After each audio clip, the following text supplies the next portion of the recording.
ਵਾਹਿਗੁਰੂ ਜੀ ਕਾ ਖਾਲਸਾ ਵਾਹਿਗੁਰੂ ਜੀ ਕੀ ਫਤਿਹ। ਪਰਮ ਸਨਮਾਨਯੋਗ ਗੁਰੂ ਰੂਪ ਸਾਧ ਸੰਗਤ ਜੀ, ਆਓ ਅਸੀਂ ਸਤਿਗੁਰਾਂ ਜੀ ਦੇ ਪਾਵਨ ਉਪਦੇਸ਼ ਨੂੰ ਸਮਝਣ ਦਾ ਯਤਨ ਕਰੀਏ। ਗੁਰੂ ਗ੍ਰੰਥ ਸਾਹਿਬ ਜੀ ਮਹਾਰਾਜ ਜੀ ਦੀ ਬਾਣੀ ਸਾਨੂੰ ਇੱਕ ਜਿਹੜਾ ਦੁਨੀਆ ਦੇ ਵਿੱਚ ਜ਼ਹਿਰ ਫੈਲਿਆ ਹੋਇਆ ਹੈ, ਜਿਸ ਨੂੰ ਜਾਤਾਂ ਦੀ ਵੰਡੀਆਂ ਦੇ ਵਿੱਚ ਵੰਡਿਆ ਹੋਇਆ ਹੈ, ਉਸ ਦੇ ਪ੍ਰਥਾਏ ਗੁਰੂ ਸਾਹਿਬ ਦੇ ਗੁਰੂ ਧੰਨ ਧੰਨ ਸਾਹਿਬ ਸ੍ਰੀ ਗੁਰੂ ਗ੍ਰੰਥ ਸਾਹਿਬ ਜੀ ਦੀ ਬਾਣੀ ਸਾਨੂੰ ਕੀ ਉਪਦੇਸ਼ ਕਰਦੀ ਹੈ। ਆਓ ਮਨੋਬਿਰਤੀਆਂ ਨੂੰ ਇਕਾਗਰ ਕਰਕੇ ਸਤਿਗੁਰਾਂ ਜੀ ਦਾ ਉਪਦੇਸ਼ ਸਮਝਣ ਦਾ ਯਤਨ ਕਰੀਏ। ਗੁਰੂ ਰੂਪ ਸਾਧ ਸੰਗਤ ਜੀ, ਗੁਰਬਾਣੀ ਦੇ ਵਿੱਚ ਤਾਂ ਉਂਝ ਅਨੇਕਾਂ ਥਾਵਾਂ 'ਤੇ ਲਿਖਿਆ ਹੋਇਆ ਹੈ ਜਾਤ ਦੇ ਬਾਰੇ। ਜਦੋਂ ਅਸੀਂ ਗੁਰਬਾਣੀ ਨੂੰ ਪੜ੍ਹਦੇ ਹਾਂ, ਸੁਣਦੇ ਹਾਂ, ਉਸ ਵੇਲੇ ਸਾਨੂੰ ਇਹ ਸਮਝਣ ਦਾ ਸਾਡੇ ਸਮਝ ਆ ਜਾਂਦੀ ਹੈ। ਅਤੇ ਜਦੋਂ ਮਹਾਰਾਜ ਜੀ ਨੇ ਇਹ ਉਪਦੇਸ਼ ਦਿੱਤਾ ਸੀ ਨਾ ਕਿ ਨਾ ਹਮ ਹਿੰਦੂ ਨਾ ਮੁਸਲਮਾਨ, ਅੱਲਾ ਰਾਮ ਕੇ ਪਿੰਡ ਪ੍ਰਾਨ, ਇਹ ਧੰਨ ਧੰਨ ਗੁਰੂ ਗ੍ਰੰਥ ਸਾਹਿਬ ਜੀ ਦਾ ਬਾਣੀ ਦਾ ਉਪਦੇਸ਼ ਹੈ। ਅਤੇ ਇਹ ਗੁਰੂ ਨਾਨਕ ਦੇਵ ਜੀ ਮਹਾਰਾਜ ਜੀ ਨੇ ਵੀ ਇਹ ਉਪਦੇਸ਼ ਦਿੱਤਾ ਹੈ ਕਿ ਨਾ ਹਮ ਹਿੰਦੂ ਨਾ ਮੁਸਲਮਾਨ। ਅਤੇ ਗੁਰੂ ਸਾਹਿਬ ਜੀ ਦੀ ਬਾਣੀ ਜਾਤ ਵਾਲੇ ਜ਼ਹਿਰ ਦੇ ਬਾਰੇ ਸਾਨੂੰ ਕੀ ਸਮਝਾਉਣ ਦਾ ਯਤਨ ਕਰਦੀ ਆ, ਉਸ ਤੁੱਛ ਮਤ ਨਾਲ ਸਮਝਣ ਦੀ ਕੋਸ਼ਿਸ਼ ਕਰੀਏ। ਗੁਰੂ ਸਾਹਿਬ ਮਹਾਰਾਜ ਸਖਤ ਲਹਿਜੇ ਵੀ ਸਾਨੂੰ ਝਿੜਕਦੇ ਨੇ ਕਿ ਬੰਦੇ ਭੁੱਲ ਕੇ ਵੀ ਜਾਤ ਦਾ ਹੰਕਾਰ ਨਾ ਕਰੀ। ਉੱਚੀ ਜਾਤ ਵਾਲਾ ਉਹੀ ਹੈ ਜਿਹੜਾ ਬ੍ਰਹਮ ਦੀ ਵਿਚਾਰ ਕਰਦਾ ਹੈ, ਉਹਦੀ ਖੋਜ ਕਰਦਾ ਹੈ। ਰੱਬ ਦੀ ਇਬਾਦਤ ਛੱਡ ਕੇ, ਬ੍ਰਹਮ ਦੀ ਵਿਚਾਰ ਛੱਡ ਕੇ ਦੁਨੀਆ ਦੀ ਵਡਿਆਈਆਂ ਦਾ ਗੁਮਾਨ ਕਰਦਾ ਹੈ ਤਾਂ ਤੂੰ ਮਹਾਨ ਮੂਰਖ ਹੈ। ਗੁਰੂ ਸਾਹਿਬ ਜੀ ਦਾ ਉਪਦੇਸ਼ ਹੈ ਕਿ ਜਾਤ ਕਾ ਗਰਬ ਨਾ ਕਰਿਓ ਕੋਈ, ਬ੍ਰਹਮ ਬਿੰਦੇ ਸੋ ਬ੍ਰਾਹਮਣ ਹੋਈ। ਜਾਤ ਕਾ ਗਰਬ ਨਾ ਕਰ ਮੂਰਖ ਗਾਵਾਰਾ, ਇਸ ਗਰਬ ਤੇ ਚਲੈ ਬਹੁਤ ਵਿਕਾਰਾ। ਤੇ ਵਿਕਾਰਾਂ ਦੀ ਜਿਹੜੀ ਪੰਡ ਹੈ ਉਹ ਤੇ ਸਿਰ ਤੇ ਰੱਖੀ ਹੋਈ ਹੈ, ਤੂੰ ਇਸ ਤੋਂ ਬਚ ਨਹੀਂ ਸਕਦਾ। ਇਹ ਵਿਕਾਰਾਂ ਦੀ ਪੰਡ ਦੇ ਨਾਲ ਸਾਰੀ ਦੁਨੀਆ ਕਰੀਬਨ ਇਸ ਧਰਤੀ ਤੇ ਭਾਰਤ ਦੀ ਸਾਰੀ ਚਿੰਬੜੀ ਹੋਈ ਹੈ ਤੇ ਉਹਨਾਂ ਨੂੰ ਪਤਾ ਵੀ ਨਹੀਂ ਲੱਗਦਾ। ਮਹਾਰਾਜ ਧੰਨ ਧੰਨ ਗੁਰੂ ਗ੍ਰੰਥ ਸਾਹਿਬ ਜੀ ਦਾ ਜਿਹੜਾ ਉਪਦੇਸ਼ ਹੈ ਉਹ ਸਾਨੂੰ ਕੀ ਉਪਦੇਸ਼ ਕਰਦਾ ਹੈ, ਆਓ ਸਮਝਣ ਦਾ ਯਤਨ ਕਰੀਏ। ਜਿਵੇਂ ਸਾਧ ਸੰਗਤ ਜੀ, ਗੁਰੂ ਸਾਹਿਬ ਗੁਰੂ ਧੰਨ ਧੰਨ ਗੁਰੂ ਗੋਬਿੰਦ ਸਿੰਘ ਮਹਾਰਾਜ ਜੀ ਨੇ ਸਾਨੂੰ ਸ਼ੇਰ ਵਾਲੀ ਇੱਕ ਜਾਤ ਦਿੱਤੀ ਹੋਈ ਹੈ, ਸ਼ੇਰ ਦਾ ਨਾਂ ਰੱਖਿਆ। ਸ਼ੇਰ ਸਿੰਘ ਦਾ ਨਾਂ ਹੁੰਦਾ ਹੈ ਤੇ ਤੁਸੀਂ ਇਹ ਅੰਦਾਜ਼ਾ ਲਾ ਲਿਓ, ਜੇ ਸ਼ੇਰ ਦੇ ਪਿੱਛੇ, ਸ਼ੇਰ ਨਾਂ ਦੇ ਪਿੱਛੇ, ਸਿੰਘ ਦੇ ਪਿੱਛੇ, ਨਾਂ ਦੇ ਪਿੱਛੇ, ਸਿੰਘ ਨਾਂ ਦੇ ਪਿੱਛੇ ਜੇ ਕਿਸੇ ਦੇ ਵੀ ਜਾਤ ਲੱਗੀ ਹੋਵੇ ਨਾ, ਤਾਂ ਉਸ ਨੂੰ ਤੁਸੀਂ ਇਹ ਸਮਝ ਲੈਣਾ ਕਿ ਗਿੱਦੜ ਦੀ ਪੂਛ ਵਾਲਾ ਸ਼ੇਰ ਹੈ। ਗਿੱਦੜ ਦੀ ਪੂਛ ਵਾਲਾ ਸ਼ੇਰ ਹੈ ਜੇ ਪਿੱਛੇ ਗਿੱਦੜ ਦੀ ਜੋ ਹੋਰ ਜੁਨਾਂ ਦੀ ਜਾਤਾਂ ਲਈ। ਮਹਾਰਾਜ ਦਾ ਉਪਦੇਸ਼ ਹੈ। ਗੁਰੂ ਗ੍ਰੰਥ ਸਾਹਿਬ ਜੀ ਮਹਾਰਾਜ ਜੀ ਦਾ, ਰਾਮਦਾਸ ਜੀ ਦਾ, ਧੰਨ ਧੰਨ ਗੁਰੂ ਰਾਮਦਾਸ ਜੀ ਮਹਾਰਾਜ ਜੀ ਦਾ ਸਰੋਵਰ ਸਾਨੂੰ ਉਡੀਕਦਾ ਹੈ। ਜਾਤਾਂ ਪਾਤਾਂ ਮਿਟਾਉਣ ਵਾਸਤੇ ਉੱਥੇ ਇਕੱਠੇ ਨਹਾਓ ਤੇ ਆਪਣੀ ਇਹ ਕਾਗਾਂ ਵਾਲੀ ਬਿਰਤੀ ਨੂੰ ਖਤਮ ਕਰੋ। ਤੇ ਗੁਰੂ ਗੋਬਿੰਦ ਸਿੰਘ ਮਹਾਰਾਜ ਜੀ ਦੀ ਖੰਡੇ ਦੀ ਪਾਹੁਲ ਸਾਨੂੰ ਉਡੀਕਦੀ ਹੈ। ਕਾਹਦੇ ਵਾਸਤੇ? ਇਹ ਜਾਤਾਂ ਦਾ ਹੰਕਾਰ ਕਰਨ ਵਾਲਿਆਂ ਨੂੰ ਝਿੜਕਦੀ ਹੈ ਤੇ ਉਹਨਾਂ ਨੂੰ ਇਹ ਸ਼ੀਸ਼ਾ ਵੀ ਦਿਖਾਉਂਦੀ ਹੈ ਕਿ ਤੁਸੀਂ ਦੁਨੀਆ ਤੋਂ ਵੱਖਰੇ ਨਹੀਂ। ਇਹ ਧੰਨ ਧੰਨ ਗੁਰੂ ਗ੍ਰੰਥ ਸਾਹਿਬ ਜੀ ਦੀ ਬਾਣੀ ਨੂੰ ਸਮਝਣ ਵਾਸਤੇ ਇੱਕ ਹੋਣਾ ਪੈਣਾ ਹੈ। ਤੇ ਗੁਰੂ ਗ੍ਰੰਥ ਸਾਹਿਬ ਜੀ ਦੀ ਬਾਣੀ ਭੱਟਾਂ ਦੀ, ਗੁਰਸਿੱਖਾਂ ਦੀ ਤੇ ਭਗਤਾਂ ਦੀ, ਇਹ ਸਾਨੂੰ ਇਹ ਜਾਤਾਂ ਪਾਤਾਂ ਦਾ ਖੰਡਨ ਤੋਂ ਮੁਕਤ ਕਰਦੀ ਹੈ। ਤੇ ਗੁਰੂ ਦਾ ਲੰਗਰ ਜਿਹੜਾ ਹੈ, ਗੁਰੂ ਰੂਪ ਸਾਧ ਸੰਗਤ ਜੀ, ਸਿੱਖੀ ਦਾ ਇਹ ਉਪਦੇਸ਼ ਹੈ, ਉਹ ਵੀ ਕਿਤੇ ਵਿਤਕਰੇ ਤੋਂ ਅਲੱਗ ਹੈ। ਕਿਤੇ ਪੁੱਛਦਾ ਕੋਈ ਜਾਤ ਪਾਤ, ਇੱਥੇ ਕੋਈ ਨਹੀਂ। ਤੇ ਗੁਰਬਾਣੀ ਦਾ ਜਿਹੜਾ ਸਾਧ ਸੰਗਤ ਜੀ ਉਪਦੇਸ਼ ਹੈ, ਇਹ ਸਾਰਾ ਜਿਹੜਾ ਹੈ ਸਾਨੂੰ ਇਸ ਨੂੰ ਸਮਝਣ ਵਾਸਤੇ ਬੜਾ ਟਾਈਮ ਲੱਗੇਗਾ। ਤੇ ਅਸੀਂ ਕੀ ਕਰਨਾ? ਸਮਝਣਾ ਤਾਂ ਪੈਣਾ ਹੀ ਹੈ। ਜੇ ਅਸੀਂ ਨਹੀਂ ਸਮਝਾਂਗੇ ਤੇ ਸਮਝਣ ਤੋਂ ਬਗੈਰ ਸਾਡਾ ਇਹ ਜੀਵਨ ਜਿਹੜਾ ਵਿਰਥਾ ਚਲਾ ਜਾਣਾ। ਹੁਣ ਅਸੀਂ ਕਰਦੇ ਹਾਂ ਭਾਰਤ ਦੇ ਚਲਾਕ ਲੋਕਾਂ ਦੀ ਗੱਲ। ਭਾਰਤ ਦੇ ਚਲਾਕ ਲੋਕਾਂ ਨੇ ਇਸ ਜਾਤਾਂ ਪਾਤਾਂ ਵਾਲੇ ਜ਼ਹਿਰ ਨੂੰ ਨਾ ਕੰਮ ਦੇ ਆਧਾਰ 'ਤੇ ਵੀ ਵੰਡਿਆ ਸੀ, ਆਪਣੇ ਸਵਾਰਥ ਵਾਸਤੇ ਵੰਡਿਆ ਸੀ। ਅਤੇ ਗੁਰੂ ਮਹਾਰਾਜ ਜੀ ਨੇ ਉਹਨਾਂ ਵਿਤਕਰਿਆਂ ਨੂੰ, ਉਹਨਾਂ ਉੱਚੀ ਨੀਵੀਂ ਜਾਤਾਂ ਨੂੰ ਇੱਕ ਪਲੇਟਫਾਰਮ 'ਤੇ ਲਿਆ ਕੇ ਖੜਾ ਕਰ ਦਿੱਤਾ। ਅਤੇ ਅਸੀਂ ਤੁਸੀਂ ਸਾਰੇ ਜਾਣਦੇ ਹਾਂ ਗੁਰੂ ਸਾਹਿਬ ਜੀ ਦਾ ਉਪਦੇਸ਼ ਕਿ ਖੱਤਰੀ ਬ੍ਰਾਹਮਣ ਸੂਦ ਵੈਸ ਉਪਦੇਸ਼ ਚੋ ਵਰਨਾ ਕੋ ਸਾਂਝਾ, ਗੁਰਮੁਖ ਨਾਮ ਜਪੈ ਉਦਰੈ ਸੋ ਕਲਮੈ ਘਟ ਘਟ ਨਾਨਕ ਮਾਝਾ। ਇਹ ਉਪਦੇਸ਼ ਸਾਨੂੰ ਉਹ ਜ਼ਹਿਰ ਵਾਲੀ ਪੰਡ ਨੂੰ ਸੁੱਟ ਕੇ ਉਹਦੇ ਵਿੱਚੋਂ, ਕੀਚੜ ਦੇ ਵਿੱਚੋਂ ਬਾਹਰ ਨਿਕਲ ਕੇ ਇੱਕ ਸਾਫ਼ ਸੁਥਰੀ ਜਗ੍ਹਾ 'ਤੇ ਬਿਠਾਉਣ ਦਾ ਯਤਨ ਕਰਦਾ ਹੈ। ਤੇ ਗੁਰੂ ਸਾਹਿਬ ਜੀ ਦਾ ਉਪਦੇਸ਼ ਹੈ, ਏਕ ਪਿਤਾ ਏਕਸ ਕੇ ਹਮ ਬਾਰਿਕ, ਤੂੰ ਮੇਰਾ ਗੁਰੂ ਹਾਈ, ਸੁਣ ਮੀਤਾ ਜਿਉ ਹਮਾਰਾ ਬਲ ਬਲ ਜਾਸੀ, ਹਰ ਦਰਸ਼ਨ ਦੇਹੋ ਦਿਖਾਈ। ਜੇ ਪ੍ਰਮਾਤਮਾ ਨੂੰ ਮਿਲਣਾ ਚਾਹੁੰਦੇ ਹਾਂ ਤੇ ਸਾਨੂੰ ਇਹ ਵੀ ਸਮਝ ਹੋਣੀ ਚਾਹੀਦੀ ਹੈ ਕਿ ਅਸੀਂ ਇੱਕ ਪਿਤਾ ਦੇ ਬਾਰਿਕ ਹਾਂ। ਅਸੀਂ ਬੱਚੇ ਇਕਦੇ ਹਾਂ, ਉਹੀ ਸਾਡੀ ਪ੍ਰਤਪਾਲਨਾ ਕਰਦਾ ਹੈ, ਉਹੀ ਸਾਡਾ ਖਸਮ ਹੈ, ਉਹੀ ਸਾਡਾ ਤੂੰ ਮੇਰਾ ਪਿਤਾ, ਤੂੰ ਹੈ ਮੇਰਾ ਮਾਤਾ, ਤੂੰ ਮੇਰਾ ਬੰਧਪ, ਤੂੰ ਮੇਰਾ ਭਰਾਤਾ। ਇੱਥੇ ਦੇ ਭਰਾ ਕੋਈ ਹੈ ਹੀ ਨਹੀਂ, ਇੱਥੇ ਸਾਰੇ ਦੁਸ਼ਮਣ ਨੇ। ਘਰਾਂ ਦੇ ਵਿੱਚ ਦੁਸ਼ਮਣ ਜੰਮੇ ਹੋਏ ਨੇ ਅੱਜ ਕੱਲ੍ਹ। ਅਤੇ ਪਰਮਾਤਮਾ ਨੇ ਜਿਹੜੇ ਹੋਰ ਜੀਵ ਬਣਾਏ ਨੇ ਨਾ, ਉਹ ਸਾਡੇ ਭਰਾ ਹੋ ਸਕਦੇ ਨੇ, ਜਿਵੇਂ ਕੁੱਤਾ, ਘੋੜਾ, ਹਾਥੀ, ਊਠ। ਇਹ ਸਾਰੀਆਂ ਜਿਹੜੀ ਜਮਾਤਾਂ ਨੇ ਨਾ ਹੋਰ ਜਾਨਵਰਾਂ ਦੀਆਂ, ਇਹ ਰੱਬ ਨੇ ਆਪ ਪੈਦਾ ਕੀਤੀਆਂ, ਬੰਦੇ ਨੇ ਨਹੀਂ ਕੀਤੀਆਂ। ਉਹ ਸਾਡੇ ਭਰਾ ਹੋ ਸਕਦੇ ਨੇ। ਮਹਾਰਾਜ ਦੀ ਬਾਣੀ ਦਾ ਉਪਦੇਸ਼ ਹੈ, ਅੰਡਸ ਜੇ ਰਸਿਤ ਤੂੰ ਤੇਰੇ ਕੀਤੇ ਜਨਤਾ ਇੱਕ ਪੁਰਬ ਮੈਂ ਤੇਰਾ ਵੇਖਿਆ, ਤੂੰ ਸਭਨਾ ਮਾਹਿ ਰਵੰਤ ਹੈ ਮੇਰੇ ਮਾਲਿਕ। ਉਹ ਸਾਡੇ ਭਰਾ ਨੇ, ਬੋਲ ਨਹੀਂ ਸਕਦੇ, ਇਹ ਸਾਰਾ ਆਪਸ ਵਿੱਚ ਕਰ ਸਕਦੇ ਨੇ। ਉਹ ਬੰਦਿਆਂ ਦੀ ਤਰ੍ਹਾਂ ਬੱਚੇ ਵੀ ਪੈਦਾ ਕਰਦੇ ਨੇ, ਖਾਂਦੇ ਪੀਂਦੇ ਵੀ ਨੇ, ਸਭ ਕੁਝ ਕਰਦੇ ਨੇ। ਅਤੇ ਪਰ ਉਹਨਾਂ ਦੇ ਵਿੱਚ ਇੱਕੋ ਹੀ ਚੀਜ਼ ਹੈ, ਉਹ ਹੰਕਾਰ ਨਹੀਂ ਕਰਦੇ ਕਿਸੇ ਚੀਜ਼ ਦਾ ਵੀ। ਅਤੇ ਹੁਣ ਅਸੀਂ ਗੱਲ ਕਰਨੀ ਹੈ ਬੰਦਿਆਂ ਦੀ ਜਾਤਾਂ ਜਿਹੜੀਆਂ ਉਹ ਚਲਾਕ ਲੋਕਾਂ ਨੇ ਵੰਡੀਆਂ ਕੰਮ ਦੇ ਆਧਾਰ 'ਤੇ। ਜਿਵੇਂ ਸੋਨੇ ਦਾ ਕੰਮ ਕਰਨ ਵਾਲਿਆਂ ਨੂੰ ਸੁਨਿਆਰ ਕਹਿ ਦਿੰਦੇ ਆ, ਭਾਂਡੇ ਦਾ ਕੰਮ ਕਰਨ ਵਾਲਿਆਂ ਨੂੰ ਘੁਮਿਆਰ ਕਹਿ ਦਿੰਦੇ। ਕੱਚੇ ਭਾਂਡੇ ਜਿਹੜੇ ਅੱਜ ਕੱਲ੍ਹ ਤਾਂ ਫੈਕਟਰੀਆਂ ਲੱਗੀਆਂ ਸਟੀਲ ਦੀਆਂ, ਹੋਰ ਧਾਤਾਂ ਦੀਆਂ, ਪਿੱਤਲ ਦੀਆਂ, ਤਾਂਬੇ ਦੀਆਂ, ਅਤੇ ਉਹਨਾਂ ਨੂੰ ਕੋਈ ਘੁਮਿਆਰ ਨਹੀਂ ਕਹਿੰਦਾ। ਕਿਸੇ ਫੈਕਟਰੀ ਵਾਲਿਆਂ ਨੂੰ ਪੁੱਛੋ ਜਾ ਕੇ, ਕੋਈ ਘੁਮਿਆਰ ਹੈ ਤੂੰ, ਅਗਲਾ ਜੁੱਤੀ ਮਾਰੂ।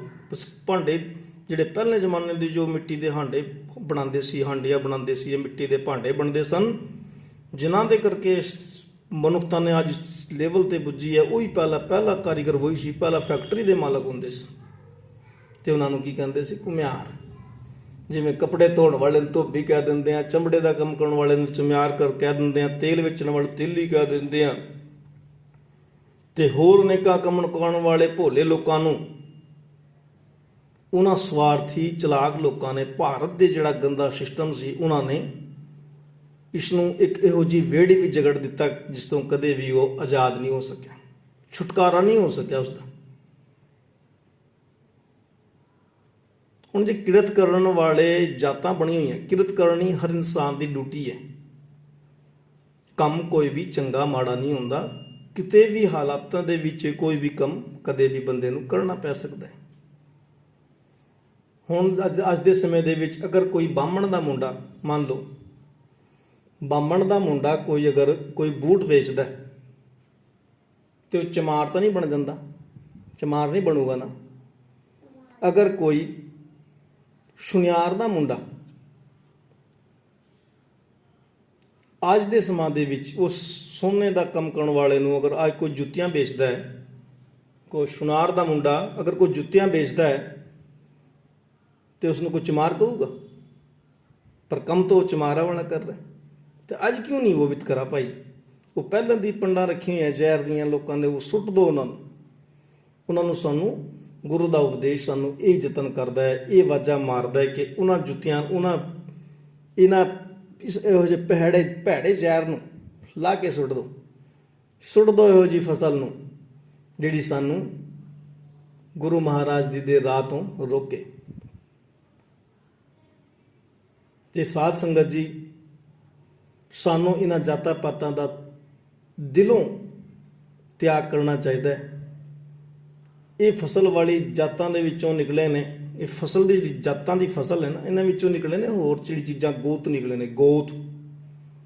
ਜਿਵੇਂ ਤੁਸੀਂ ਜੱਟਾਂ ਦੇ ਵਿੱਚ ਦੇਖਦੇ ਹੋ ਸਿੱਧੂ, ਬਰਾੜ, ਢਿੱਲੋਂ, ਮਾਨ, ਰਿਆੜ, ਪਿਆੜ, ਇਹ ਨਿਕਲੇ ਨੇ। ਤੇ ਹੋਰ ਅਨੇਕਾਂ ਜਾਤਾਂ ਦੇ ਵਿੱਚ ਵੀ ਨਿਕਲੇ ਹੋਏ ਨੇ ਇਸੇ ਤਰ੍ਹਾਂ ਗੋਤ, ਸਾਰਿਆਂ ਦੇ ਵਿੱਚ ਨੇ, ਜਿਹਦੇ ਨਾਲ ਜਿਹਦੀ ਵਰਤੋਂ ਹੈ ਉਸ ਜ਼ਹਿਰ ਦੀ ਵਰਤੋਂ, ਉਸ ਜ਼ਹਿਰ ਵਿੱਚੋਂ ਨਿਕਲਾ ਗੋਤ, ਤੇ ਗੋਤ ਦੀ ਵਰਤੋਂ ਕਰਦੇ ਨੇ ਇੱਕ ਦੂਜੇ ਨੂੰ ਵਿਆਹਣ ਵਾਸਤੇ।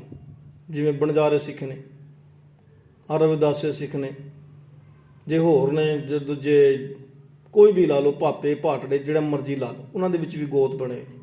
ਬਣਜਾਰੇ ਦੇ ਵਿੱਚ ਜਿਸ ਤਰ੍ਹਾਂ ਬਰਸਗਾਣਾ, ਭੂਕਿਆ, ਡਯੋਤ, ਕੁर्रा, ਉਦਾਣਾ, ਡਾਲਵਾਣਾ, ਨਾ ਅਨੇਕਾਂ ਗਿਣਤੀ ਨਹੀਂ ਹੈ ਇਹਨਾਂ ਦੀ। ਤੇ ਇਹ ਜਿਹੜੇ ਨੇ ਨਾ, ਇਹ ਗੋਤ ਦਿੱਤੇ ਨੇ। ਪਹਿਲੀ ਗੱਲ ਤਾਂ ਗੋਤ ਜਿਹੜੇ ਦਿੱਤੇ ਨੇ ਇਸ ਬੰਦੇ ਦੇ ਨੇਚਰ ਵਾਲੇ ਨੇ। ਜਿਵੇਂ ਕਿਸੇ ਬੰਦੇ ਨੂੰ ਸਿੱਧੇ ਕੰਮ ਕਰਨ ਵਾਲੇ ਨੂੰ, ਸਿੱਧਾ ਜਿਹਾ ਬੰਦਾ ਕੋਈ, ਉਹਨੂੰ ਸਿੱਧੂ ਆਖ ਦਿੱਤਾ ਜਾਂਦਾ। ਬਈ ਸਿੱਧਾ ਜਿਹਾ ਬੰਦਾ, ਬੜਾ ਭੋਲਾ ਜਿਹਾ ਬੰਦਾ, ਉਹਨੂੰ ਸਿੱਧੂ ਕਹਿ ਦਿੱਤਾ, ਉਹ ਸਿੱਧੂ ਬਣ ਗਿਆ, ਉਹ ਸਿੱਧੂ।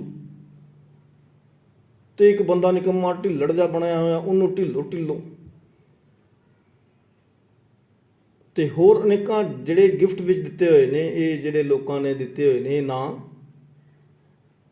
ਇਹ ਕੁਛ ਨਹੀਂ ਹੈ। ਇਹਨਾਂ ਦੇ ਵਿੱਚ ਸਿਰਫ ਤੋਂ ਸਿਰਫ ਬੰਦਾ ਇਹਨਾਂ ਦਾ ਅਹੰਕਾਰ ਕਰਦਾ ਹੈ। ਤੇ ਇਹ ਕੰਮ ਵਾਲੇ ਗੋਤ ਨੇ ਜਾਂ ਨੇਚਰ ਵਾਲੇ ਗੋਤ ਨੇ, ਕੰਮ ਵਾਲੀ ਜਾਤਾਂ ਤੇ ਨੇਚਰ ਵਾਲੇ ਗੋਤ ਨੇ। ਹੁਣ ਅਸੀਂ ਗੱਲ ਕਰਨੀ ਹੈ ਧਰਮ ਵਾਲੀ ਜਾਤਾਂ ਦੀ, ਜਿਹੜੀ ਅਸਲ ਗੱਲ ਹੈ।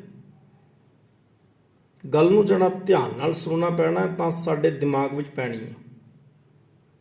ਜੇ ਥੋੜਾ ਦਿਮਾਗ ਨੂੰ ਇੱਧਰ ਉੱਧਰ ਕਰਾਂਗੇ ਫਿਰ ਗੱਲ ਉੱਤੋਂ ਦੀ ਲੰਘ ਜਾਣੀ। ਇਹ ਕੰਮ ਵਾਲੇ ਗੋਤ ਨੇ, ਬੰਦੇ ਨੇਚਰ ਵਾਲੇ ਗੋਤ ਨੇ, ਜਾਤਾਂ ਨੇ। ਹੁਣ ਅਸੀਂ ਮੇਨ ਗੱਲ ਕਰਨੀ ਹੈ ਧਰਮ ਵਾਲੀ ਜਾਤਾਂ। ਇਹ ਧਰਮ ਵਾਲੀ ਜਾਤਾਂ ਜਿਹੜੀਆਂ ਨੇ ਨਾ, ਇਹ ਕੰਮ ਕਰਨ ਵਾਲੋ, ਜਿਹੜੀ ਉਹ ਕੰਮ ਵਾਲੀ ਜਾਤਾਂ ਨੇ ਜਾਂ ਬੰਦੇ ਨੇਚਰ ਵਾਲੀ ਜਾਤਾਂ, ਉਹਨਾਂ ਨਾਲੋਂ ਖਤਰਨਾਕ ਹੈ, 100 ਗੁਣਾ ਖਤਰਨਾਕ ਹੈ ਧਰਮ ਵਾਲੀ ਜਾਤ। ਇਹ ਕਿਹੜੀ ਹੈ? ਆਓ ਪੁੱਛੀਏ ਜਰਾ ਸਤਿਗੁਰਾਂ ਜੀ ਨੂੰ। ਧਰਮ ਵਾਲੀ ਜਾਤਾਂ ਜਿਹੜੀਆਂ ਨੇ, ਇਹਨਾਂ ਦੇ ਸਿਰ ਤੇ ਨਾ ਹੰਕਾਰ ਹਰ ਵੇਲੇ ਚੜਿਆ ਰਹਿੰਦਾ ਹੈ। ਇਹ ਧਰਮ ਵਾਲੀ ਜਾਤਾਂ ਇੰਨੀਆਂ ਖਤਰਨਾਕ ਨੇ। ਇਹਨਾਂ ਦੇ ਵਿੱਚ ਕੀ ਕਿਹਾ ਜਾਂਦਾ, ਤੁਸੀਂ ਦੇਖੋ ਨਾ, ਜਿਵੇਂ ਜੋਗੀ ਨੇ। ਹੁਣ ਜੋਗੀ ਆਪਣੇ ਆਪ ਨੂੰ ਜੋਗ ਕਰਿਆ, ਉਹ ਜੋਗ ਕਰਦਾ ਆਪਣੇ ਆਪ ਨੂੰ, ਕੋਈ ਇੱਕ ਜਾਤ ਬਣ ਗਈ। ਜੋਗੀਆਂ ਦੇ ਫਿਰਕੇ, ਸੰਨਿਆਸੀਆਂ ਦੇ, ਬੈਰਾਗੀਆਂ ਦੇ, ਨਿਰਮਲਿਆਂ ਦੇ, ਨਿਰਮਲੇ, ਉਦਾਸੀ, ਤੇ ਇੱਕ ਦੂਜੇ ਨੂੰ ਨਾ ਇਹ ਉੱਚਾ ਨੀਵਾਂ ਦੱਸਦੀਆਂ ਨੇ। ਮੈਂ ਉੱਚਾ। ਇਹਨਾਂ ਦੇ ਹੰਕਾਰ ਇਹਨਾਂ ਦੇ ਸਿਰ ਤੇ ਰੱਖਿਆ ਹੋਇਆ, ਹੰਕਾਰ ਦੀ ਪੰਡ ਵੀ ਰੱਖੀ ਹੋਈ ਨੇ। ਇਹਨਾਂ ਦੇ ਸਿਰ ਤੇ ਹੰਕਾਰ ਦੀ ਪੰਡ ਵੀ ਰੱਖੀ ਹੋਈ ਹੈ। ਇਹ ਕਿਹੜੀ ਜਾਤਾਂ ਨੇ? ਧਰਮ ਵਾਲੀ ਜਾਤਾਂ ਨੇ। ਇਹ ਧਰਮ ਵਾਲੀ ਜਾਤਾਂ, ਇਹ ਹੰਕਾਰ ਦੀ ਪੰਡ ਇਹਨਾਂ ਦੇ ਸਿਰ ਤੇ ਰੱਖੀ ਹੋਈ ਹੈ। ਇਹ ਨਾਸ ਮਾਰ ਦਿੰਦੀ ਬੰਦੇ ਦਾ। ਇਹ ਆਪਣੇ ਆਪ ਨੂੰ ਉੱਚਾ ਨੀਵਾਂ ਦੱਸਦੀਆਂ ਨੇ। ਪਰਮਾਤਮਾ ਨੂੰ ਸੋਚਦੀ ਪਰਮਾਤਮਾ ਸਾਡਾ ਆਪਣਾ ਹੀ ਖਸਮ ਹੈ, ਦੂਜੇ ਦਾ ਨਹੀਂ ਹੈ। ਜੇ ਲੜਨ ਵੇਲੇ ਇੱਕ ਦੂਜੇ ਨਾਲ ਲੜਾਈ ਕਰਨ ਨੂੰ, ਝਗੜੇ ਕਰਨ ਨੂੰ ਹਰ ਵੇਲੇ ਤਿਆਰ ਰਹਿੰਦੀਆਂ ਨੇ। ਇਹ ਪਰਮਾਤਮਾ ਦੇ ਨਾਲ ਜੁੜੀਆਂ ਜਾਤਾਂ ਹਨ। ਇਹ ਪਰਮਾਤਮਾ ਦੇ ਨਾਮ ਨੂੰ ਆਪਣਾ ਕਹਿੰਦੇ, ਪਰਮਾਤਮਾ ਦੇ ਨਾਲ ਜੁੜੀਆਂ ਹੋਈਆਂ ਸੀ। ਪਰ ਨਹੀਂ, ਇਹ ਲੜਾਈ ਝਗੜੇ ਵਾਲੀ ਜਾਤਾਂ ਨੇ। ਇਹਨਾਂ ਦਾ ਜਿਹੜਾ ਹੈ ਨਾ, ਇੱਕ ਗੱਲ ਮੈਂ ਆਪ ਜੀ ਨੂੰ ਕਰਾਂ, ਇਹਨਾਂ ਜਾਤਾਂ ਦਾ ਨਾ, ਜੋਗਿਆਂ ਦਾ, ਫਿਦਾਸਿਆਂ ਦਾ, ਫਿਰਕਿਆਂ ਦਾ, ਇਹਨਾਂ ਦਾ ਕੁਝ ਲੋਕ ਭੋਲੇ ਭਾਲੇ ਲੋਕ ਸਤਿਕਾਰ ਵੀ ਕਰਦੇ ਨੇ। ਕਿਉਂਕਿ ਕੁਝ ਕੁ ਕੰਮ ਲੋਕਾਂ ਦੀ ਅੱਖਾਂ ਦੇ ਵਿੱਚ ਘੱਟਾ ਪਾਉਣ ਦੀ ਕੋਸ਼ਿਸ਼ ਕਰਦੇ ਨੇ, ਜ਼ਿਆਦਾਤਰ, ਬਹੁਤੇ ਨਹੀਂ। ਤੇ ਇਹ ਤਾਂ ਹੋ ਗਿਆ ਦੂਜੀਆਂ ਜਾਤਾਂ। ਹੁਣ ਅਸੀਂ ਗੱਲ ਕਰਨੀ ਹੈ ਸਿੱਖ ਧਰਮ ਦੀ। ਜਿਸ ਜ਼ਹਿਰ ਤੋਂ ਮਹਾਰਾਜ ਨੇ ਸਾਨੂੰ ਵਰਜਿਆ ਸੀ, ਅਸੀਂ ਉਸ ਲੈਵਲ ਵੱਲ ਵਧਦੇ ਜਾ ਰਹੇ ਹਾਂ। ਜਿਸ ਚੀਜ਼ ਤੋਂ ਮਹਾਰਾਜ ਨੇ ਸਾਨੂੰ ਰੋਕਿਆ ਸੀ ਨਾ, ਉਧਰ ਨੂੰ ਅਸੀਂ ਤੁਰਦੇ ਜਾ ਰਹੇ ਹਾਂ ਸਿੱਖ ਧਰਮ ਵਿੱਚ। ਆਓ ਅਸੀਂ ਗੱਲ ਕਰੀਏ ਹੁਣ ਸਿੱਖ ਧਰਮ ਦੀ। ਸਿੱਖ ਧਰਮ ਵਿੱਚ ਇਹਨਾਂ ਜਾਤਾਂ ਦਾ ਕੀ ਰੋਲ ਹੈ? ਸਿੱਖ ਧਰਮ ਵਿੱਚ ਇਹਨਾਂ ਜਾਤਾਂ ਨੂੰ ਕੀ ਕਿਹਾ ਜਾਂਦਾ ਹੈ ਜੀ? ਇਹ ਵੱਖਰੀਆਂ ਬਣਨੀਆਂ ਨੇ।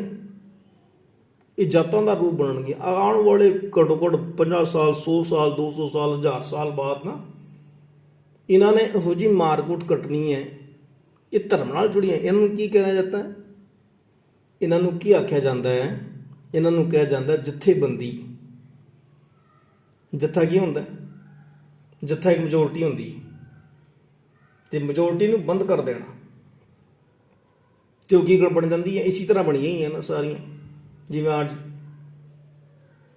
ਜਿਵੇਂ ਨਿਹੰਗਾਂ ਦੇ ਜਥੇਬੰਦੀਆਂ ਨੇ, ਬੁੱਢਾ ਦਲ, ਤਰਣਾ ਦਲ, ਬਿਧੀ ਚੰਦ ਤੇ ਹੋਰ ਪਤਾ ਨਹੀਂ ਕਿੰਨੀਆਂ ਬਣੀਆਂ, ਵਿੱਚੋਂ ਕੋਈ ਵੱਖਰਾ ਹੋ ਜਾਂਦਾ, ਹੋਰ ਬਣਾ ਕੇ ਬੈਠ ਜਾਂਦਾ ਆਪਣੇ ਨਾਂ ਦੀ ਵੱਖਰੀ। ਤੇ ਜਿਵੇਂ ਹੁਣ ਨਾਨਕਸਰ ਵਾਲਿਆਂ ਦੇਖੋ ਤੁਸੀਂ, ਇਹ ਵੀ ਜਾਤ ਹੀ ਬਣ ਗਈ ਇੱਕ। ਨਾਨਕਸਰ ਵਾਲੇ ਨੇ ਨਾਨਕਸਰ ਵਾਲੇ ਨਾਲ ਪਿਆਰ ਕਰਨਾ, ਦੂਜੇ ਨਾਲ ਨੂੰ ਨਹੀਂ। ਨਾਨਕਸਰ ਹੋ ਗਿਆ ਬਾਬਾ ਨੰਦ ਸਿੰਘ ਜੀ, ਰਤਵਾੜਾ ਸਾਹਿਬ, ਰੌੜਾ ਸਾਹਿਬ, ਫਤਵਾੜਾ ਸਾਹਿਬ, ਮਿੱਠਾ ਟਿਵਾਣਾ, ਸੇਵਾ ਪੰਥੀ, ਅਖੰਡ ਕੀਰਤਨ, ਇਹ ਥੋੜੇ ਵੱਖਰੇ ਹੋ ਗਏ। ਇਹ ਸਾਰੀ ਜਾਤਾਂ ਨੇ ਇੱਕ ਦੂਜੇ ਨਾਲ ਸਿਰਫ ਆਪਣੀ ਮੈਜੋਰਟੀ ਨਾਲ ਤੱਕ ਹੀ ਸੀਮਿਤ ਨੇ, ਦੂਜੇ ਨਾਲ ਇਹਨਾਂ ਨੂੰ ਕੋਈ ਮਤਲਬ ਨਹੀਂ। ਤੇ ਦਮਦਮੀ ਟਕਸਾਲ ਇਹ ਮਹਾਰਾਜ ਨੇ ਬਣਾਈ। ਟਕਸਾਲ ਦਾ ਜਿਹੜਾ ਹੈ ਨਾ, ਟਕਸਾਲ ਦੀ ਜਿਹੜੀ ਫਿਲੋਸਫੀ ਹੈ, ਟਕਸਾਲ ਦੇ ਜਿਹੜੇ ਅਰਥ ਨੇ, ਇਹ ਬਹੁਤ ਵੱਡੇ ਨੇ। ਤੇ ਇਹਨਾਂ ਦੇ ਜੇ ਮੈਂ ਤੁਹਾਨੂੰ ਅਰਥ ਕਰਕੇ ਦੱਸ ਦੇਵਾਂ ਨਾ, ਇਕੱਲੇ ਇਸ ਦਮਦਮੀ ਟਕਸਾਲ ਦੀ ਪੈਂਟ ਤੇ ਹੀ ਤੇ ਕਈ ਘੰਟੇ ਲੱਗ ਜਾਣੇ ਨੇ। ਤੇ ਮੈਂ ਆਪਣੇ ਟੌਪਿਕ ਤੇ ਆਵਾਂ, ਹਿੰਟਸ ਦੇ ਰਿਹਾ ਤੁਹਾਨੂੰ, ਸਿਰਫ ਕੁਝ ਵੱਖਰੀ ਥੋੜੀ ਹਿੰਟਸਾਂ ਜਿਹੜੀ ਸਾਨੂੰ ਸਮਝ ਵੀ ਜਾ ਜਾਵੇ। ਇਹਨਾਂ ਟਕਸਾਲਾਂ ਦੇ ਵਿੱਚ ਹੁਣ ਕੁਝ ਵੱਖਰੀਆਂ ਹੁੰਦੀ ਜਾ ਰਹੀਆਂ ਨੇ। ਇਲਾਕੇ ਦੇ ਨਾਂ ਤੇ ਬਣ ਗਈਆਂ, ਕੁਝ ਬੰਦੇ ਦੇ ਨਾਂ ਤੇ ਬਣ ਗਈਆਂ। ਅਮਰੀਕ ਸਿੰਘ ਅਜਨਾਲਾ ਬਣ ਗਿਆ, ਫਲਾਣਾ ਬਣ ਗਿਆ, ਢਿਮਕਾ ਬਣ ਗਿਆ। ਇਹ ਸਾਰੀਆਂ ਨਾ ਆਪਣੇ ਨਾਂ ਦੇ ਨਾਲ ਜੁੜ ਰਹੀਆਂ ਨੇ। ਇਹ ਸਮਾਂ ਲੰਘਦੇ ਕਿ ਜਾਤ ਦਾ ਰੂਪ ਧਾਰਨ ਕਰ ਲੈਣਗੀਆਂ। ਇਹ ਕਾਹਦੇ ਵਾਸਤੇ ਬਣਦੀਆਂ ਸਾਧ ਸੰਗਤ ਜੀ? ਵੱਖਰੀਆਂ ਕਾਹਦੇ ਵਾਸਤੇ ਹੋਈਆਂ ਟਕਸਾਲਾਂ? ਇਹ ਚੌਧਰ ਵਾਸਤੇ, ਸਵਾਰਥ ਵਾਸਤੇ। ਇਹ ਤਾਂ ਵੱਖਰੀਆਂ ਹੁੰਦੀਆਂ ਨੇ ਜਦੋਂ ਕਿਸੇ ਦਾ ਆਪਸ ਵਿੱਚ ਮੇਲ ਨਾ ਕਰੇ ਤੇ ਉਸਦੇ ਦੋ ਪਾਰਟਸ ਕਰ ਲਓ। ਤੇ ਭਰਾ ਕਿਸੇ ਦਾ ਨਾਮ ਸੀ ਸ਼ਾਮ ਸੁੰਦਰ, ਕਿਸੇ ਦਾ ਨਾਮ ਸੀ ਪਿਆਰਾ ਲਾਲ, ਤੇ ਪਿਆਰਾ ਲਾਲ ਦਾ ਨਾਮ ਮਸ਼ਹੂਰ ਹੋ ਗਿਆ ਤੇ ਇਸੇ ਤਰ੍ਹਾਂ ਉਹਦਾ ਵੀ ਨਾਮ ਹੋ ਗਿਆ। ਇਸੇ ਤਰ੍ਹਾਂ ਇਹ ਜਾਤਾਂ ਵੱਖਰੀਆਂ, ਇਹ ਵੱਖਰੀਆਂ ਹੋ ਜਾਂਦੀਆਂ ਨੇ। ਕਿਦਾ ਮੁੰਡਾ ਫਲਾਣੇ ਦਾ, ਕਿਦਾ ਮੁੰਡਾ ਫਲਾਣੇ ਦਾ, ਤੇ ਉਹ ਕਿਦੋਂ ਨਿਕਲਿਆ ਤੇਰਾ ਦਾਦਾ ਕੀ ਫਲਾਣਾ, ਤੇ ਉਹ ਗੱਲ ਨਿਕਲਣੀ ਉੱਥੋਂ, ਗੱਲ ਦੂਰ ਤੱਕ ਜਾਊਗੀ। ਤੇ ਗੱਲ ਜਦੋਂ ਦੂਰ ਤੱਕ ਜਾਊਗੀ ਤੇ ਫਿਰ ਸਾਰਿਆਂ ਨੇ ਨਿਕਲਣਾ ਗੁਰੂ ਗੋਬਿੰਦ ਸਿੰਘ ਜੀ ਵਿੱਚੋਂ ਹੀ ਨਿਕਲਣਾ ਸਾਰਿਆਂ ਨੇ। ਤੇ ਕਿਉਂ ਇਹ ਵੱਖਰੇ ਹੁੰਦੇ ਨੇ ਯਾਰ? ਆਪਣੇ ਇਹ ਚੀਜ਼ਾਂ ਹਟਾਉਣੀ ਪੈਣੀਆਂ ਨੇ। ਹਿੰਦੂ ਧਰਮ ਵਾਂਗੂ ਨਾ ਇਹ ਆਪਣੇ ਆਪ ਨੂੰ, ਜਿਸ ਤਰ੍ਹਾਂ ਹਿੰਦੂ ਧਰਮ ਦੇ ਵਿੱਚ ਬਣੇ ਜੋਗੀ, ਉਦਾਸੀ, ਵਿਰਾਗੇ, ਨਿਰਮਲੇ, ਇਸੇ ਤਰ੍ਹਾਂ ਇਹਨਾਂ ਨੇ ਵੀ ਬਣਾ ਲਏ। ਤੇ ਇਹ ਦੂਜਿਆਂ ਨਾਲ ਇਹ ਵੀ ਦੂਜੇ ਨੂੰ ਆਪਣੇ, ਜਿਸ ਤਰ੍ਹਾਂ ਹਿੰਦੂਆਂ ਦੇ ਵਿੱਚ ਲੜਾਈਆਂ ਝਗੜੇ ਉਹ ਕੋਈ ਨਾ ਲਵੇ ਨਾ, ਹਰਿਦੁਆਰ ਦੇ ਵਿੱਚ ਕੋਈ ਜਿਹਨਾਂ ਨਾਲ ਅਖਾੜੇ ਲੱਗਦੇ ਨੇ, ਕੁੰਭ ਦੇ ਮੇਲੇ ਤੇ ਮਾਰ ਦਿੰਦੀਆਂ ਦੂਜਿਆਂ ਨੂੰ, ਕੋਈ ਚਿਮਟੇ ਨਾਲ, ਭਾਲਿਆਂ ਨਾਲ, ਤੇ ਉਹ ਕਿਰਪਾਨਾਂ ਨਾਲ, ਪਤਾ ਨਹੀਂ ਕਾਹਦੇ ਨਾਲ ਮਾਰ ਦਿੰਦੀਆਂ ਨੇ। ਇੱਦਾਂ ਵੱਡਾ ਹੰਕਾਰ ਨੇ ਜਾਤਾਂ ਦਾ। ਉਹ ਕਿਉਂ ਨਾ ਲਿਆ ਪਹਿਲਾਂ? ਉਹਨੇ ਰੋਟੀ ਪਹਿਲਾਂ ਕਿਉਂ ਖਾ ਲਈ? ਤੇ ਇਹ ਵੀ ਆਪਣੇ ਧਰਮ 'ਚ ਜਿਹੜੀ ਬੜੀਆਂ ਨੇ ਨਾ, ਇਹ ਵੀ ਆਪਣੇ ਸਿਮਰਨ ਦਾ, ਆਪਣੀ ਮਰਿਆਦਾ ਦਾ, ਆਪਣੇ ਰਹਿਣ ਸਹਿਣ ਦਾ, ਆਪਣੇ ਕਿਰਿਆ ਕਰਮ ਕਰਨ ਦਾ, ਆਪਣੇ ਪਾਠ ਪੂਜਾ ਕਰਨ ਦਾ ਬੜਾ ਹੰਕਾਰ ਕਰਦੀਆਂ ਨੇ। ਤੇ ਹਰ ਵੇਲੇ ਕਿਸੇ ਬੰਦੇ ਨਾਲ ਵੀ ਝਗੜਾ ਕਰਨ ਨੂੰ ਤਿਆਰ ਬੈਠੀਆਂ ਨੇ। ਐ ਨਹੀਂ ਹੈ ਕਿ ਉਹ ਝਗੜਾ ਨਹੀਂ ਕਰਦੀ, ਝਗੜਾ ਕਰਨ ਨੂੰ ਹਰ ਵੇਲੇ ਤਿਆਰ ਰਹਿੰਦੀਆਂ ਨੇ। ਤੇ ਮੈਂ ਇੱਕ ਆਪ ਜੀ ਨੂੰ ਇੱਕ ਹੋਰ ਗੱਲ ਦੱਸਾਂ, ਇੱਕ ਜਿਹੜੀ ਵੱਖਰੀ ਬਣੀ ਹੈ ਜਾਤ, ਉਹ ਕੀ ਬਣੀ ਹੋਈ ਹੈ? ਸਿੱਖ ਮਿਸ਼ਨਰੀ ਕਾਲਜ। ਸਿੱਖ ਮਿਸ਼ਨਰੀ ਕਾਲਜ ਇਹਨਾਂ ਸਾਰਿਆਂ ਨੂੰ ਨਾ ਸ਼ੀਸ਼ਾ ਵਿਖਾਉਂਦੀ ਸੀ ਜਦੋਂ ਇਹ ਪੈਦਾ ਹੋਈ ਸੀ। ਇਹ ਇਸੇ ਵਾਸਤੇ, ਜਾਤਾਂ ਦਾ ਵਿਰੋਧ ਕਰਨ ਵਾਸਤੇ, ਪਖੰਡਾਂ ਦਾ ਵਿਰੋਧ ਕਰਨ ਵਾਸਤੇ, ਕਰਮਕਾਂਡਾਂ ਦਾ ਵਿਰੋਧ ਕਰਨ ਵਾਸਤੇ ਪੈਦਾ ਹੋਏ ਸੀ ਮਿਸ਼ਨਰੀ ਵੀਰ। ਤੇ ਇਹਨਾਂ ਦੇ ਕੋਲ ਜਿਹੜਾ ਨਾ ਗੁਰਮਤਿ ਸਮਝਾਉਣ ਦਾ ਜੋ ਤਰੀਕਾ ਸੀ ਉਹ ਬਹੁਤ ਵਧੀਆ ਸੀ।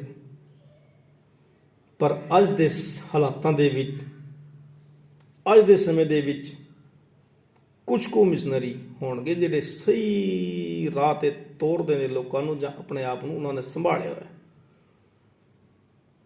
ਨਹੀਂ ਤਾਂ ਬਹੁਤੇ ਜ਼ਿਆਦਾ ਨਾ ਲਾਲਚ ਬਸ ਬੋਲਣ ਤੋਂ ਡਰਦੇ ਨੇ। ਤੇ ਇਹ ਵੀ ਧਰਮ ਦੀ ਆੜ ਵਿੱਚ ਆਪਣਾ ਕਾਰੋਬਾਰ ਵਧਾ ਰਹੇ ਨੇ। ਗੁਰੂ ਸਾਹਿਬ ਜੀ ਦਾ ਇਤਿਹਾਸ ਸੁਣਾ ਕੇ ਲੋਕਾਂ ਦਾ ਟਾਈਮ ਪਾਸ ਕਰਾ ਰਹੇ ਨੇ। ਜਾਤਾਂ ਦਾ ਵਿਰੋਧ ਕਰਨ ਦੀ ਬਜਾਏ ਇਹ ਆਪਣੀ ਵੱਖਰੀ ਜਾਤ ਬਣਾ ਬੈਠੇ ਨੇ। ਗੁਰੂ ਗ੍ਰੰਥ ਸਾਹਿਬ ਜੀ ਦੀ ਬਾਣੀ ਸਾਰੀ ਮਨੁੱਖਤਾ ਨੂੰ ਇੱਕ ਥਾਂ ਬੈਠਣ ਦਾ ਹੁਕਮ ਕਰਦੀ ਹੈ, ਸਾਰਿਆਂ ਨੂੰ ਪਤਾ ਹੈ, ਪਰ ਵੱਖਰੇ ਵੱਖਰੇ ਕਿਉਂ ਹੋਏ ਨੇ? ਗੁਰਦੁਆਰੇ ਕਿਉਂ ਵੱਖਰੇ ਵੱਖਰੇ ਬਣੇ ਨੇ? ਫਲਾਣੇ ਦਾ ਗੁਰਦੁਆਰਾ, ਢਿਮਕੇ ਦਾ ਗੁਰਦੁਆਰਾ, ਚਮਾਰਾਂ ਦਾ ਗੁਰਦੁਆਰਾ, ਜੱਟਾਂ ਦਾ ਗੁਰਦੁਆਰਾ ਕਾਹਦੇ ਵਾਸਤੇ ਬਣੇ ਨੇ? ਇਹ ਗੁਰੂ ਸਾਹਿਬ ਨੂੰ ਇੱਕ ਚੈਲੰਜ ਹੈ ਕਿ ਤੁਸੀਂ ਲਾਗ ਚਤਰ ਕੀਤਾ ਬਾਣੀ ਦੇ ਵਿੱਚ ਸਾਨੂੰ ਸਮਝਾਉਣ ਦਾ ਸੀ ਨਹੀਂ ਸਮਝਣਾ।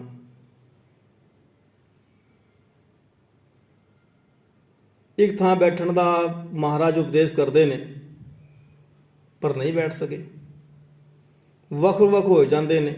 ਸਿੱਖ ਵਾਸਤੇ ਬੜੀ ਸ਼ਰਮ ਵਾਲੀ ਗੱਲ ਹੈ। ਤੇ ਮੈਂ ਆਪ ਜੀ ਨੂੰ ਇੱਕ ਬੇਨਤੀ ਕਰਾਂ, ਇਸ ਧਰਤੀ ਤੇ ਬੰਦਾ ਸਿੱਖ ਪੈਦਾ ਹੁੰਦਾ ਹੈ, ਹਰ ਰੋਜ਼ ਨਵੀਆਂ ਚੀਜ਼ਾਂ ਸਿੱਖਦਾ ਸਿੱਖ। ਗੁਰੂ ਸਾਹਿਬ ਜੀ ਦੇ ਉਪਦੇਸ਼ ਨੂੰ ਸੁਣ ਕੇ ਮੰਨ ਕੇ ਜੀਵਨ ਵਿੱਚ ਵਸਾਉਂਦਾ ਹੈ। ਉਸ ਤੋਂ ਬਾਅਦ ਕੀ ਬਣਦਾ ਹੈ? ਖਾਲਸਾ ਬਣਦਾ ਹੈ। ਸਿੱਖਣ ਤੋਂ ਬਾਅਦ ਸਿੱਖਦਾ ਰਹੇ ਨਾ ਸਾਰੀ ਉਮਰ ਸਿੱਖਦੇ ਰਹੋ। ਤੇ ਮੈਂ ਆਪ ਜੀ ਨੂੰ ਬੇਨਤੀ ਕਰਾਂ, ਸਿੱਖ ਕੋਈ ਜਾਤ ਨਹੀਂ। ਸਿੱਖ ਨੂੰ ਤੁਸੀਂ ਜਾਤ ਨਾ ਸਮਝਿਓ। ਅਖਬਾਰਾਂ ਦੇ ਵਿੱਚ ਆਉਂਦੇ ਨੇ ਖੱਤਰੀ ਸਿੱਖ, ਧੋਬੀ ਸਿੱਖ, ਨਾਈ ਸਿੱਖ, ਜੱਟ ਸਿੱਖ। ਫਿੱਟੇ ਮੂੰਹ ਤੁਹਾਡੇ। ਗੁਰੂ ਸਾਹਿਬ ਜੀ ਦੀ ਬਾਣੀ ਨੂੰ ਤੁਸੀਂ ਧੁੰਦਲਾ ਕਰ ਦਿੱਤਾ। ਗੁਰੂ ਸਾਹਿਬ ਜੀ ਦੇ ਦੱਸੇ ਉਪਦੇਸ਼ ਨੂੰ ਤੁਸੀਂ ਕਾਲਖ ਨਾਲ ਪੋਤ ਰਹੇ ਹੋ ਤੇ ਤੁਹਾਨੂੰ ਕਿਤੇ ਦਰਗਾਹ ਦੇ ਵਿੱਚ ਵੀ ਢੋਈ ਨਹੀਂ ਮਿਲਣੀ। ਮਹਾਰਾਜ ਜੀ ਦਾ ਉਪਦੇਸ਼ ਹੈ ਕਿ ਸਿੱਖ ਕੋਈ ਜਾਤ ਨਹੀਂ ਹੈ। ਤੇ ਖਾਲਸਾ ਜਿਹੜਾ ਹੈ ਨਾ, ਖਾਲਸਾ ਵੀ ਕੋਈ ਜਾਤ ਨਹੀਂ ਹੈ। ਖਾਲਸਾ ਪਿਓਰਟੀ ਹੈ, ਪਿਓਰਟੀ ਜਿਹਦੇ ਵਿੱਚ ਕਲੈਰਿਟੀ ਹੋਵੇ, ਉਹ ਹੈ। ਤੇ ਹੁਣ ਇਹ ਜਾਤਾਂ ਵਾਲਾ ਜ਼ਹਿਰ ਨਾ ਦਿਨੋਂ ਦਿਨ ਵੱਧਦਾ ਰਹਿ ਜਾ ਰਿਹਾ। ਸਾਧ ਸੰਗਤ ਜੀ, ਦਿਨੋਂ ਦਿਨ ਮਨੁੱਖ ਇੰਨਾ ਖੌਫਨਾਕ ਹੁੰਦਾ ਜਾ ਰਿਹਾ ਹੈ। ਇਸ ਜਾਤਾਂ ਦੀ ਫਸਲ ਦੇ ਵਿੱਚ ਤਾਂ ਧਰਤੀ ਤੇ ਹਰ ਕੋਨੇ ਦੇ ਵਿੱਚ ਫੈਲ ਚੁੱਕੀ ਹੈ ਫਸਲ ਜਿਹੜੀ ਹੈ ਜਾਤਾਂ ਵਾਲਾ ਜ਼ਹਿਰ। ਕੋਈ ਨਹੀਂ ਬਚ ਸਕਿਆ। ਜਿੱਥੇ ਜਿੱਥੇ ਇੰਡੀਆ ਦੇ ਲੋਕ ਪੁੱਜ ਗਏ ਨੇ ਉੱਥੇ ਫੈਲਾਤੀ ਉਹਨਾਂ ਨੇ। ਕੋਈ ਜ਼ਹਿਰ ਫੈਲਾ ਦਿੱਤਾ, ਹਵਾ ਦੂਸ਼ਿਤ ਕਰ ਦਿੱਤੀ, ਗੁਆਂਢੀ ਦਾ ਪਿਆਰ ਘਟਾ ਦਿੱਤਾ, ਈਰਖਾ ਵਧਾ ਦਿੱਤੀ। ਕੋਈ ਗੁਆਂਢੀ ਨਹੀਂ ਪੁੱਛਦਾ, ਆਪਣੇ ਜਾਤਾਂ ਵਾਲੇ ਨੂੰ ਪੁੱਛਦੇ ਨੇ ਸਾਰੇ। ਤੇ ਮਹਾਰਾਜ ਜੀ ਦਾ ਤਾਂ ਉਪਦੇਸ਼ ਨਹੀਂ ਹੈ। ਮਹਾਰਾਜ ਜੀ ਦੀ ਖੁਸ਼ੀਆਂ ਨਹੀਂ ਮਿਲ ਸਕਦੀ, ਤੁਹਾਨੂੰ ਸਾਨੂੰ ਕਦੇ ਨਹੀਂ ਮਿਲ ਸਕਦੀ ਮਹਾਰਾਜ ਜੀ ਦੀ ਖੁਸ਼ੀਆਂ। ਤੇ ਹੁਣ ਇੱਕ ਹੋਰ ਮੈਂ ਆਪ ਜੀ ਨੂੰ ਬੇਨਤੀ ਕਰਾਂ, ਨਵੀਆਂ ਜਾਤਾਂ ਦੇਖਾਂ ਕਿੱਦਾਂ ਚਲੀਆਂ, ਜਿਨ੍ਹਾਂ ਨੂੰ ਅਸੀਂ ਕਹਿੰਦੇ ਸਮਾਜ ਸੇਵਕ। ਕੋਈ NGO ਚਲਾਉਂਦਾ ਹੈ, ਕੋਈ ਰਾਜਨੀਤਿਕ ਪਾਰਟੀਆਂ, ਇਹ ਸਾਰੀ ਜਾਤਾਂ ਹੀ ਬਣ ਗਈਆਂ ਨੇ। ਕੋਈ ਵੀ ਪਾਰਟੀ, ਮੈਂ ਇੱਥੇ ਨਾਂ ਨਹੀਂ ਲੈਣਾ ਕਿਸੇ ਪਾਰਟੀ ਦਾ, ਨਾ ਕਿਸੇ NGO ਦਾ ਨਾਂ ਲੈਣਾ। ਤੇ ਨਾਂ ਲੈਣ ਸ਼ੁਰੂ ਕਰਦੇ ਹਾਂ ਤਾਂ ਬਹੁਤ ਲੰਬਾ ਲਿਸਟ, ਬੜੀ ਲੰਬੀ ਹੋ ਜਾਣੀ। ਪਾਰਟੀਆਂ ਦੀ ਵੀ ਹਜ਼ਾਰਾਂ ਪਾਰਟੀਆਂ ਬਣੀਆਂ ਹੋਈਆਂ ਨੇ, ਗਿਣਤੀ ਕੋਈ ਨਹੀਂ। ਤੇ ਉਹ ਵੀ ਇੱਕ ਜਾਤ ਦਾ ਹੀ ਰੂਪ ਧਾਰਨ ਕਰੀ ਬੈਠੀ ਹੈ। ਤੇ ਉਹਨਾਂ ਦਾ ਇੱਕ ਲੀਡਰ ਹੈ ਨਾ ਜਿਹੜਾ ਚੱਲਣ ਵਾਲਾ ਹੈ। ਜੇ ਉਹ ਥੋੜਾ ਜਿਹਾ ਇਸ਼ਾਰਾ ਕਰਦੇ ਤਾਂ ਮੈਂ ਕਹਿੰਦਾ ਲੱਥਪੱਥ ਹੋ ਜਾਣ, ਖੂਨ ਦੇ ਦਰਿਆ ਵਗ ਜਾਣ ਇੱਥੇ। ਤੇ ਗੁਰੂ ਸਾਹਿਬ ਜੀ ਦਾ ਉਪਦੇਸ਼ ਤਾਂ ਭਾਈ ਇਹਨਾਂ ਨੂੰ ਇੱਕ ਥਾਂ ਬੈਠਣ ਦਾ ਉਪਦੇਸ਼ ਕਰਦਾ ਸੀ। ਜੇ ਗਿਲੇ ਸਿਕਵੇ ਹਨ ਤਾਂ ਬੈਠ ਕੇ ਹੱਲ ਹੋ ਸਕਦੇ ਨੇ। ਇਹ ਜਿਹੜੀਆਂ ਰਾਜਨੀਤਿਕ ਪਾਰਟੀਆਂ ਨੇ, ਸਮਾਜ ਸੇਵਕ ਨੇ, NGO ਨੇ, ਬੜੇ ਮਿੱਠੇ ਤਰੀਕੇ ਨਾਲ ਲੋਕਾਂ ਦਾ ਭਲਾ ਕਰਨ ਵਾਸਤੇ ਤਿਆਰ ਹੁੰਦੀਆਂ ਨੇ, ਬੜੇ ਭੋਲੇ ਭਾਲੇ ਹੁੰਦੇ ਨੇ। ਆਪਸ ਵਿੱਚ ਲੜਨ ਦਾ ਵੀ ਡਰਾਮਾ ਕਰਦੀਆਂ ਨੇ ਪਾਰਟੀਆਂ, ਤੇ ਦੂਜਿਆਂ ਦਾ ਹੱਕ ਮਾਰ ਕੇ ਖਾਂਦੀਆਂ ਨੇ। ਲੋਕ, ਭੋਲੇ ਲੋਕ ਅਗਰ ਇਹਨਾਂ ਦਾ ਵਿਰੋਧ ਕਰਦੇ ਨੇ ਨਾ, ਤਾਂ ਇਹ ਲੋਕਾਂ ਨੂੰ ਮਰਵਾ ਦਿੰਦੇ ਨੇ, ਕਤਲ ਕਰਵਾ ਦਿੰਦੇ ਨੇ। ਇਹ ਨਹੀਂ ਛੱਡਦੇ ਕਿਸੇ ਨੂੰ। ਤੇ ਗੁਰੂ ਸਾਹਿਬ ਜੀ ਦਾ ਉਪਦੇਸ਼ ਹੈ, ਸਾਧ ਸੰਗਤ ਜੀ, ਗੁਰਬਾਣੀ ਨੂੰ ਪੜ੍ਹ ਕੇ, ਸੁਣ ਕੇ, ਅਸੀਂ ਵਿਚਾਰ ਕੇ, ਜਾਤ ਕਾ ਗਰਬ ਨਾ ਕਰ ਮੂਰਖ ਗਵਾਰਾ, ਇਸ ਗਰਬ ਤੇ ਚਲੈ ਬਹੁਤ ਵਿਕਾਰਾ। ਤੇ ਸ਼ੇਰ ਵਾਲੀ ਅਵਸਥਾ ਦੇ ਵਿੱਚ ਜੀਏ, ਜ਼ੁਲਮਾਂ ਦੀ ਰਾਖੀ ਕਰੀਏ, ਜਿੱਥੇ ਜ਼ੁਲਮ ਹੁੰਦਾ ਉੱਥੇ ਡਟ ਕੇ ਖੜੀਏ। ਇਹ ਜਾਤ ਸਾਡੀ ਸਿੱਖ ਦੀ ਇਹੀ ਜਾਤ ਹੈ। ਤੇ ਨਹੀਂ ਤਾਂ ਇਹ ਜਾਤਾਂ ਦੀ ਨਾ ਬੁੱਲੇ ਸ਼ਾਹ ਦੀ ਇੱਕ ਪੰਕਤੀ ਹੈ, ਧਰਮਸਾਲ ਵੀ ਧਾੜਵੀ ਰਹਿੰਦੇ ਠਾਕੁਰ ਦੁਆਰੇ ਠੱਗ, ਵਿੱਚ ਮਛਿੱਤਾਂ ਰਹਿਣ ਕਸ਼ਾਈ ਆਸ਼ਿਕ ਰਹਿਣ ਅਲਗ। ਤੇ ਆਸ਼ਿਕ ਇਹਨਾਂ ਚੀਜ਼ਾਂ ਤੋਂ ਅਲੱਗ ਰਹਿੰਦੇ ਨੇ, ਸਿੱਖ ਵੀ ਇਹਨਾਂ ਚੀਜ਼ਾਂ ਤੋਂ ਅਲੱਗ ਰਹੇਗਾ। ਜਬ ਲਗ ਖਾਲਸਾ ਰਹਿ ਨਿਆਣਾ ਤਬ ਲਗ ਤੇਜ ਦਿਓ ਮੈਂ ਸਾ। ਤੇ ਜਦੋਂ ਮਹਾਰਾਜ ਜੀ ਨੇ ਇੱਕ ਵੱਖਰਾ ਪਲੇਟਫਾਰਮ ਦਿੱਤਾ ਹੈ, ਸਾਫ ਸੁਥਰੀ ਜਗ੍ਹਾ ਦਿੱਤੀ ਹੈ, ਉੱਥੇ ਸਾਰੇ ਬੈਠ ਕੇ ਆਨੰਦ ਮਾਣੀਏ ਤੇ ਗੁਰਬਾਣੀ ਸੁਣ ਕੇ ਵਿਚਾਰ ਕੇ ਅਸੀਂ ਇਸ ਜਾਤਾਂ ਵਾਲੇ ਜ਼ਹਿਰ ਤੋਂ ਬਚ ਸਕੀਏ। ਸੋ ਬੇਨਤੀਆਂ ਜਿਹੜੀਆਂ ਨੇ ਬਹੁਤ ਨੇ, ਜਿਨ੍ਹਾਂ ਨੂੰ ਰੈਗੂਲਰ ਕਰਦੇ ਜਾਈਏ ਪਰ ਮੁੱਕਦੀਆਂ ਨੇ। ਸਮੇਂ ਨੂੰ ਅਸੀਂ ਸਮਝੀਏ। ਆਓ ਗੁਰਬਾਣੀ ਪੜ੍ਹ ਕੇ ਸੁਣ ਕੇ ਸਤਿਗੁਰੂ ਜੀ ਕਿਰਪਾ ਕਰਨ ਸਾਡੇ ਤੇ ਸਾਡਾ ਜਿਹੜਾ ਇਹ ਜੀਵਨ ਹੈ ਇਹ ਸੱਚਾ ਸੁੱਚਾ ਬਣ ਕੇ ਜਾਵੇ। ਹੰਕਾਰ ਨੂੰ ਅਸੀਂ ਪਰਾਂ ਸੁੱਟ ਦਈਏ, ਜਾਤਾਂ ਵਾਲੇ ਜ਼ਹਿਰ ਨੂੰ ਅਸੀਂ ਸੁੱਟ ਦਈਏ, ਦਿਮਾਗ ਵਿੱਚ ਵੀ ਨਾ ਰੱਖੀਏ, ਕਿਉਂਕਿ ਹੰਕਾਰ ਦੀ ਪੰਡ ਹੈ ਇਹ ਤਾਂ। ਸੋ ਇੰਨੀਆਂ ਕੁ ਬੇਨਤੀ ਆਪ ਜੀ ਨੇ ਪ੍ਰਵਾਨ ਕਰਨੀ ਤੇ ਇਹਨਾਂ ਬਚਨਾਂ ਨੂੰ ਕਰਦੇ ਆਪ ਜੀ ਨੇ ਨਾਲ ਬੇਨਤ ਭੁੱਲਾਂ ਟੁੱਟਿਆਂ ਆਪ ਜੀ ਨੇ ਮਾਫ ਕਰਨੀ। ਸਤਿਗੁਰੂ ਜੀ ਬਖਸ਼ਿਸ਼ ਕਰਨ, ਕਿਰਪਾ ਕਰਨ, ਸਾਡੀ ਸਾਰਿਆਂ ਦੀ ਹਾਜ਼ਰੀ ਪ੍ਰਵਾਨ ਹੋਵੇ, ਸਾਨੂੰ ਗੁਰੂ ਉਪਦੇਸ਼ ਸਮਝ ਆਵੇ। ਆਓ ਫਤਿਹ ਦੀ ਸਾਂਝ ਕਰੀਏ ਜੀ। ਕੋਈ ਵੀ ਰਸਨਾ ਵਾਂਝੀ ਨਾ ਰਹੇ। ਪਿਆਰ ਸਤਿਕਾਰ ਸ਼ਾਇਦ ਗਜਵਜ ਕੇ ਆਖੋ ਜੀ। ਵਾਹਿਗੁਰੂ ਜੀ ਕਾ ਖਾਲਸਾ, ਵਾਹਿਗੁਰੂ ਜੀ ਕੀ ਫਤਿਹ।